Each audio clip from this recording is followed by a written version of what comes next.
गायों के मुंह पे लगने वाला मुच्छिका कैसे मानवों के मुख पे आ गया।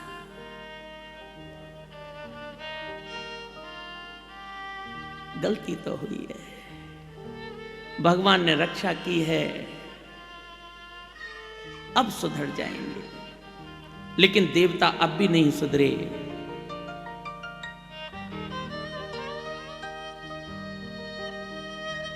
और असुर स्वर्ग में फिर से प्रवेश कर गए और देवताओं को मार के वहां से भगा दिया।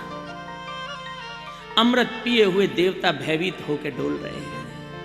ठीक हमारी तरह अमृत तो हमारे अंदर भी है, लेकिन हमें पता ही नहीं कि अमृत हमारे अंदर है, इसलिए बीमार पड़े हैं।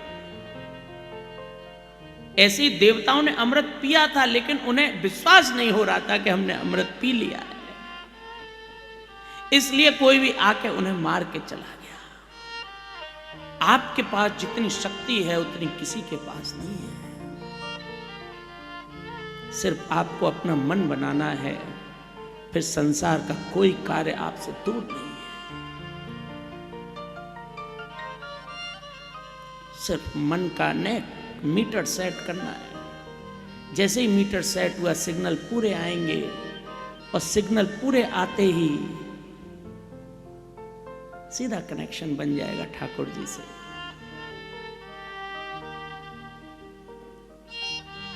इस बार देवताओं की हिम्मत नहीं हुई कि एक बार ठाकुर जी ने हमें बचा लिया था, लेकिन अब हम उनके पास किस मुख से जाएं? उन्होंने तो देवताओं के साथ छल करके हमें अमृत भी पिला दिया था, लेकिन उसके बावजूद भी हम अपना घर खो बैठे। देवता तो इधर उधर जंगलों में, कहीं कंदराओं में अकेले घूम रहे थे, क्योंकि वह असुरों ने उनकी गृहिणियों और उनकी पुत्रियों को भी स्वर्ग में ही कैद कर लिया था, और देवताओं को धक्के मारकर स्वर्ग से बाहर निकाल दिया था। देवता मलिन हो गए थे, चेहरे काले पड़ गए थे अपयश और निंदा से। ऐसे में देवताओं की माता अदिति को ऐसा लगा कि अब मेरे पुत्रों के जाने का तो साहस नहीं है, मैं भगवान के पास जाती हूं और उनसे निवेदन करूंगी। मां अपने बालकों की उन्नति के लिए यश अपयश महसूस नहीं करती। उसके बालकों का यदि भला होना हो तो वो उस कार्य को कर लेती है। कोई भी व्रत करना हो, कोई अनुष्ठान करना हो, कोई तीर्थ यात्रा करनी हो, वो अपने बालकों के कल्याण के लिए तुरंत कर लेती है। अदिति भगवान के पास गई और बोली कि मेरे पुत्रों को असुरों ने फिर से निकाल दिया है और सब स्वर्ग नरक बन गया है। अब असुरों के हाथ में वायु है, असुरों के हाथ में हरितिमा है। जो वायुदेव हैं वो असुरों के कहने पर चलते हैं, जो जल देव हैं वो स्वर्ग में असुरों के नियंत्रण में रहते हैं। अग्निदेव को भी असुरों ने दूषित कर दिया है।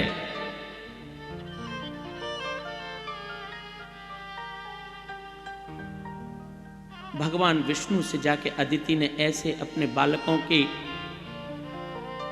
रक्षा के लिए प्रार्थना की।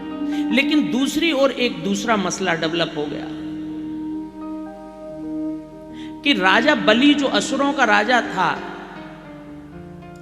उसने अपने गुरु से पूछा कि गुरुदेव ये बार बार मैं युद्ध करता रहता हूं और स्वर्ग को छीनता हूं, कभी इसे पकड़ता हूं, उसे छोड़ता हूं, कोई ऐसा रास्ता बताइए ना कि ये स्वर्ग मेरा परमानेंट हो जाए, पक्का मेरा हो जाए।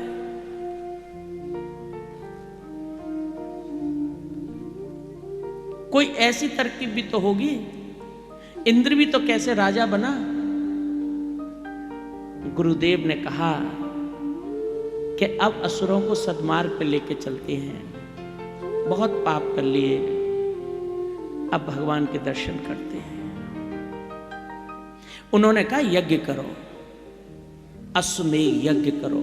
जैसे ही 100 अश्वमेध यज्ञ हो जाएंगे तो तुम इंद्र की सिंहासन के परमानेंट मालिक बन जाओगे, स्वर्ग के राजा बन जाओगे। आपका मानव जन्म 100 अश्वमेध यज्ञ करने के बाद हुआ है। आप देवता बने हैं। अनेक जन्मों में जो आपने अनेक अनेक पुण्य किए हैं, कुछ गलतियां भी रह गई हैं, तब आप मानव देह धारण कर पाए। देवताओं को भी ये देह नहीं मिलती। स्वर्ग में आप तो यहां कोई भी पदार्थ खा सकते हैं, स्वर्ग के देवता केवल घी पी सकते हैं, बेचारे बहुत परेशान हैं। आपका जब मन करे छुटकारे का साधन कुछ भी ले सकते हैं। ईश्वर भी एक युग में एक बार अवतार लेने के लिए निश्चित है। भगवान विष्णु तो फ्री हैं, लेकिन उन्हें भी अवतार लेके आना पड़ेगा। मानव ऊंची चीज है। बहुत जन्म जन्म के अश्वमेध यज्ञों के बाद आप मानव बने हैं। वहां राजा बलि यज्ञ करने लगा। उधर अदिति विष्णु के पास गई तो विष्णु भगवान ने कहा कि मैं इस समय बलि के साथ कुछ नहीं कर सकता, क्योंकि वो तो यज्ञ कर रहा है, वो तो धर्म के मार्ग पर है, वो तो कथा सुन रहा है। जब आप धर्म के मार्ग पर होते हैं तो मामूली असुरों का तो कहना क्या, स्वयं ईश्वर आपकी रक्षा में खड़ा रहता है, वो भी हाथ जोड़े दूर से, क्योंकि ये तो धर्म के मार्ग का पथिक है, ये मेरे मार्ग का पथिक है। और जिस दिन आपके पुण्य 100 अश्वमेध यज्ञ जैसे हो गए, तो फिर स्वर्ग के राजा हैं आप, स्वर्ग के राजा।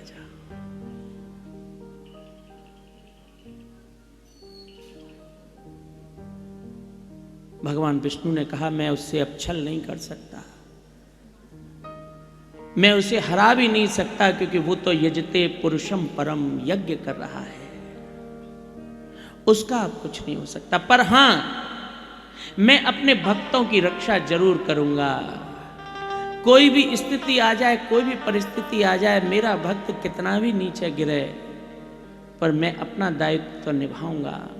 जैसे माँ अपने बालकों के लिए अपना दायित्व निभाती है, पिता जैसे अपने बालकों के लिए दायित्व निभाता है, चाहे उन बालकों में कोई दोष भी हो तो भी वो उन्हें हृदय से ही लगाता है। चाहे उसे पक्का पता हो कि इससे मेरी बन नहीं रही है, मेरी एक भी बात नहीं मानता है छोटेपन में ही, बड़ा होके तो करेगा ही क्या, फिर भी माता पिता उससे डांट खाते हैं और उसे पालते हैं। भगवान ने कहा कि मैं अब भीख मांगने जाऊंगा, लेकिन मैं तुम्हारे बेटों की रक्षा जरूर करूंगा।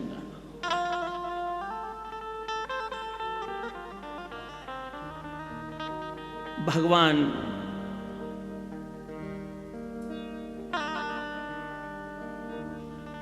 अदिति को बताने लगे, पयोव्रत का नियम किया और भगवान वामन बनकर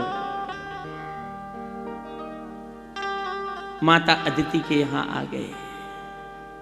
वामन अंगुल के हैं, छोटे से, और भगवान वामन का श्रृंगार हो गया। सभी देवी देवता उनको श्रृंगार करने आए। किसी ने उनको कमंडल दे दिया, किसी ने जप की माला दे दी, किसी देवता ने उन्हें जनेऊ पहना दिया, किसी ने छाता दे दिया, किसी ने पादुकाएं दे दी। अब वामन भगवान 12 अंगुल के ठाकुर जी बलि के यज्ञशाला की तरफ जा रहे हैं। जब वो जा रहे हैं तो ब्रह्मा भयभीत होने लगे। शिव ने पूछा ब्रह्मा से कि क्या हो गया, आप क्यों परेशान हो? बोले मैं परेशान इसलिए हूं कि ये जा तो रहा है भीख मांगने, लेकिन इसे भीख मांगना आता नहीं, ये तो दाता है, कहीं ये गांठ का न दे के आ जाए। मैं इसलिए चिंतित हूं, इन्हें भीख मांगने की प्रैक्टिस नहीं है बिल्कुल भी, और ये चतुर बन के जा रहे हैं, वामन बन के कि मैं सब छीन लाऊंगा, और मुझे पक्का पता है कि ठग के आएंगे, दे के ही आएंगे, इन्हें देना ही आता है, लेना इन्हें आता नहीं। कौन कहते हैं भगवान आते नहीं? प्रेम से बुलाओ तो ठाकुर जी जरूर आ जाते हैं।